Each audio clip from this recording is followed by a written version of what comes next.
Het is alweer vrijdag. Tijd om het weekend in te luiden, toch? Wie van jullie gaat daar straks mee naar de borrel? Oh, ik weet het niet. Ik heb echt een kater van gisteren. Oh. Heb je weer eens te diep in het glaasje gekeken, meid? Ja, ik was echt kacheltje lam.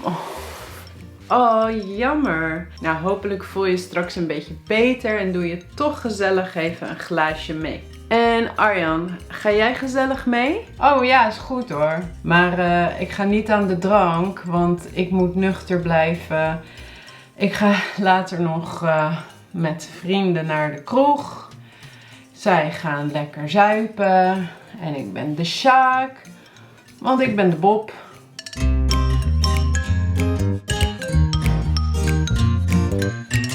Hallo allemaal, Dutchies to be.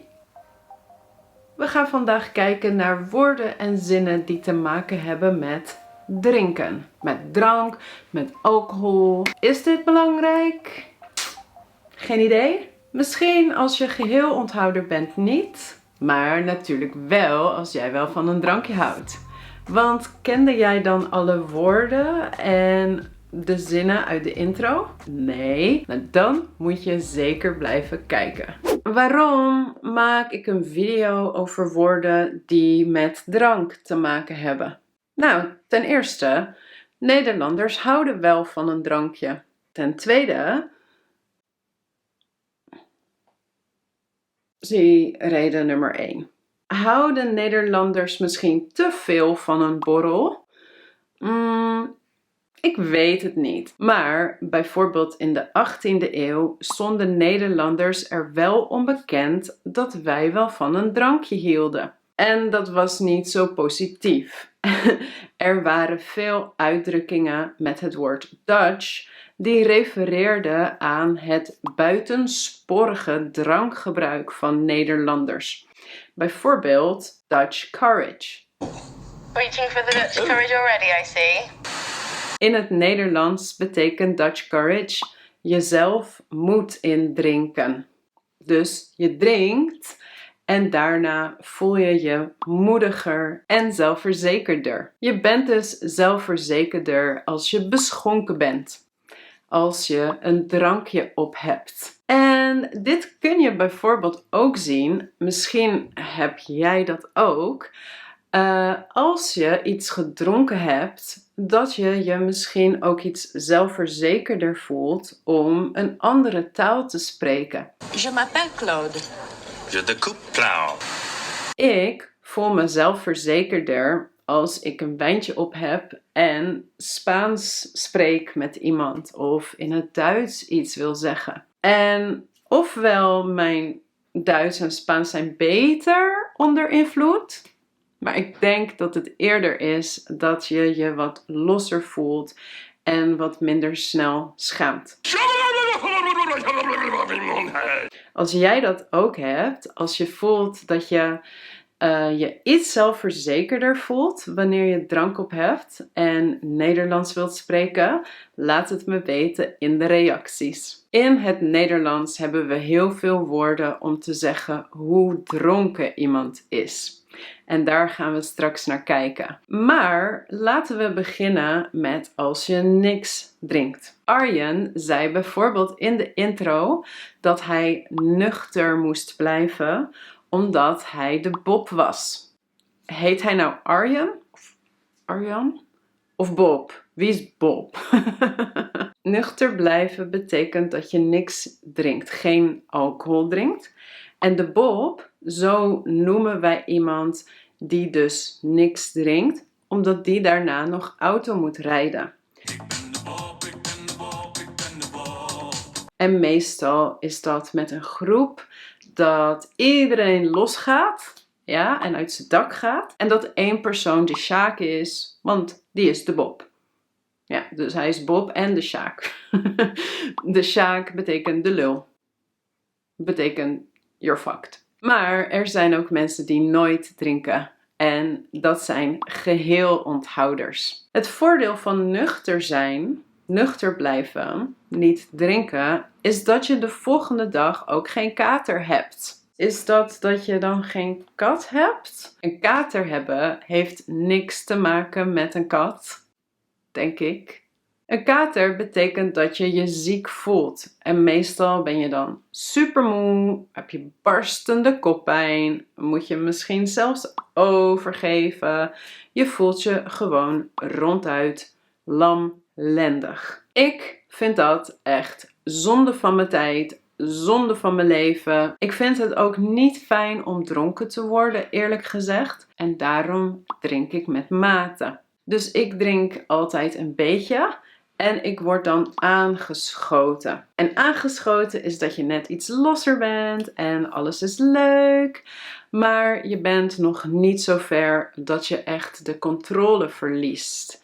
En ik denk dat dat de grens is tussen aangeschoten en dronken. Bij dronken begin je echt al de controle te verliezen over jezelf. En we hebben heel veel verschillende woorden voor een soort van spectrum van hoe dronken je kan zijn. En ik heb een selectie gemaakt van sommige woorden. Hier op het spectrum ben je nuchter. Daar ben je aangeschoten of teut of misschien beschonken. Hier ben je dronken. En daarna krijg je zat, bezopen en lam.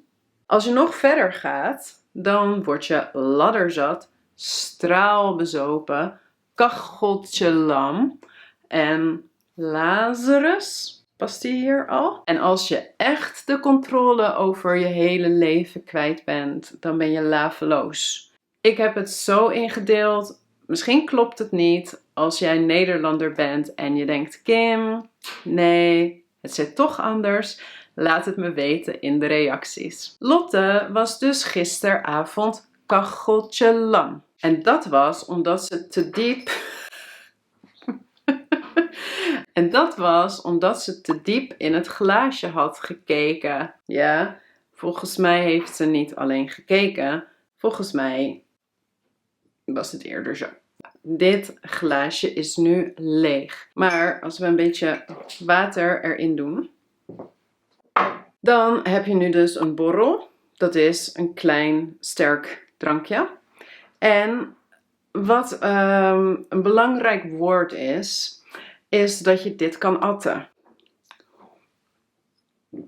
Dat kan met dit, maar het kan ook met een heel glas. Bijvoorbeeld een heel glas bier. Dat kun je ook atten. En dan moet je gewoon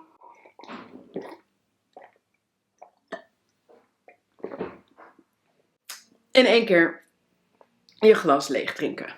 Atten. Een atje, atten. Als je nou heel vaak zuipt. Zuipen is een ander woord voor alcohol drinken. Dan kun je mooie bijnamen krijgen zoals zuipschuit, zuiplap, dronkenlap, wat nog meer, drankorgel.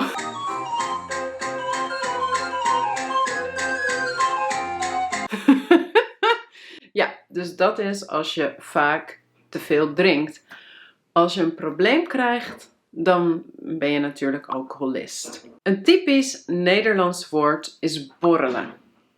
Borrelen komt van het woord borrel. Een borrel is bijvoorbeeld een sterk drankje in een borrelglaasje. Maar een borrel is ook dat je met mensen samen iets gaat drinken, meestal na het werk of meestal na een soort van conferentie of zo. En dat is dan dus drankjes doen. Niet per se borreltjes, maar wijntjes, biertjes met overheerlijke borrelhapjes. Zoals de fantastische, heerlijke, geweldige, alom bekende bitterballen. En kaassoufflés. En mini frikandellen en nog meer van die heerlijkheden. En wij hebben een heel mooie afkorting. Dat is Vrijmibo. Dat betekent de vrijdagmiddagborrel. En dat kan traditie zijn bij bedrijven dat op vrijdag iedereen rond een uurtje of 5 stopt met werken. En dan met z'n allen, met collega's, dus nog een drankje drinken. Dus ze gaan borrelen op vrijdagmiddag om zo het weekend in te luiden. Maar als je bijvoorbeeld met vrienden uitgaat naar een café of een terrasje. Terrasje is perfect voor ons Nederlanders. Dan noem je dit eerder een drankje doen. Niet zo snel borrelen. Kan wel, maar borrelen is eerder gelinkt aan werken, evenementen, dat soort dingetjes. En naar een café of terrasje is eerder een drankje doen. Als je dan een drankje gaat doen, hoe bestel je dat dan? Dan zeg je bijvoorbeeld, mag ik een wijntje of ik wil graag een biertje. Je zegt niet, mag ik een wijn of mag ik een bier? Nee, een wijntje is een glas wijn of een biertje is een flesje bier of tapbier, bier van de tap, in een fluitje of in een vaasje. Of ik wil iets sterkers. Ik niet, ik drink geen sterke drank, maar een cocktail, een bako, een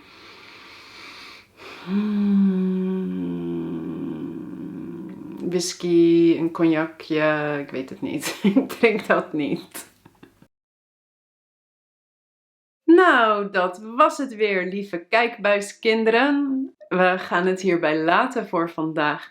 Maar als je wel meer Nederlands wilt leren met mij, of meer over het Nederlands, de cultuur, andere dingen, en je bent nog niet geabonneerd op mijn kanaal, doe dat dan nu. En als je deze video leuk vond en mij ook lief vindt, abonneer je dan op mijn kanaal. Dat zei ik al. Geef deze video dan een like, alsjeblieft. Want het YouTube-algoritme houdt van likes en duwt mijn video's weer naar andere mensen. En zoals jullie misschien weten, wacht er een fles champagne op mij in de koelkast die ik kan ontkurken. Hopelijk snel, als ik 50.000 volgers heb. In elk geval wens ik jullie voor nu een fantastische dag. En als je later nog een drankje gaat doen, dan zeg ik alvast proost. Tot heel snel. Doei!